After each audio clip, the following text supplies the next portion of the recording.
तर नमस्कार विद्यार्थी मित्रांनो, बी-एड मध्ये शिक्षण घेत असलेल्या सर्व विद्यार्थ्यांना माझा नमस्कार।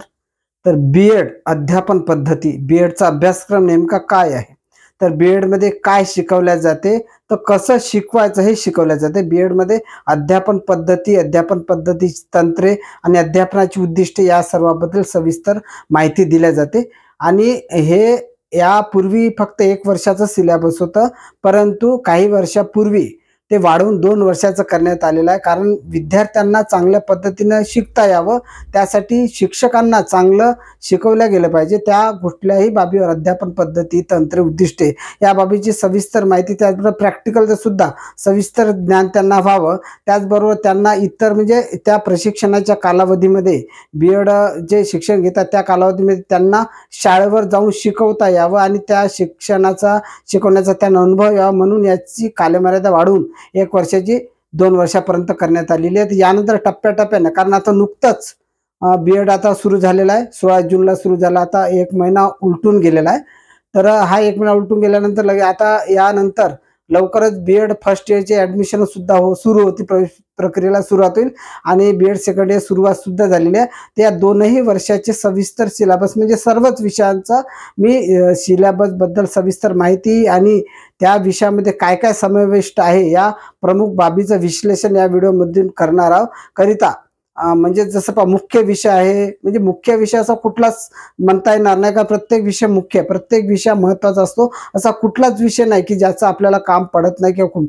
तर या अनुषंगाने जर आपण विचार केला तर जसं आपली मातृभाषा मराठी आहे, दुय्यम भाषा इंग्रजी, हिंदी आहे, या सर्व भाषेत आपल्याला व्यवहारात दररोज काम पडत असते। त्याचप्रमाणे आकडेमोड करत असताना गणित काम पडते, अर्थशास्त्र घरी दारी कुठे व्यवसाय करत असताना उद्योग करत अर्थशास्त्र कमी पडतो, आपल्या पूर्वजांची माहितीसाठी आपला इतिहास कमी पडतो, त्याचप्रमाणे राज्यशास्त्राचं कायद्याचं ज्ञान असण्यासाठी आपलं नागरिकशास्त्र कमी पडतो, त्याचप्रमाणे आपल्या राज्याचा, देशाचा किंवा जो काही भूगोल आहे जगाचा यासाठी आपल्याला भूगोलाचं काम पडते, त्याचप्रमाणे इतर भाषांचं सुद्धा आपल्याला काम पडते, इतर विषयांचं सुद्धा काम पडते।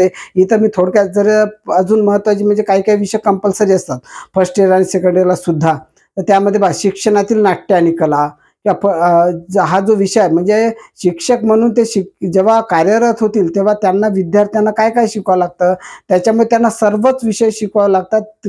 कारण नागरिक हा त्यांना संपूर्ण घडवावा लागतो, नागरिकाचा संपूर्ण व्यक्तिमत्वाचा विकास आवश्यक असतो, तरच तो नागरिक भविष्यामध्ये आपल्या देशाला एक चांगला मार्ग दाखवू शकतो। त्यासाठी शिक्षणातील नाट्य आणि कला याचे खास मी व्हिडिओ काही अपलोड केलेले आहे आणि यानंतर सुद्धा नवीन नवीन अपडेट घेऊन काय नवीन पद्धतीने चांगल्या पद्धतीने विद्यार्थ्यांना कसे समजेल या पद्धतीतून मी नवीन अपलोड करत राहणार आहे। आणि याचबरोबर ज्यांना आवश्यक असेल त्यांना नोट्स सुद्धा प्रोव्हाइड करणार आहे मी। फक्त त्यांनी कॅप्शन काढून मी माझा क्रमांक किंवा कुठलाही म्हणजे डिस्क्रिप्शन बॉक्समध्ये किंवा कॉमेंटमध्ये ते मला कॉमेंट करू शकतात आणि त्यांना मी योग्य म्हणजे परीक्षेच्या वेळेस हे करायचं असते, पण त्यापूर्वी आपण सविस्तरमध्ये व्हिडिओ अभ्यास करा आणि या व्हिडिओमधून तुम्हाला एक म्हणजे महत्त्वाची हिंट मिळेल।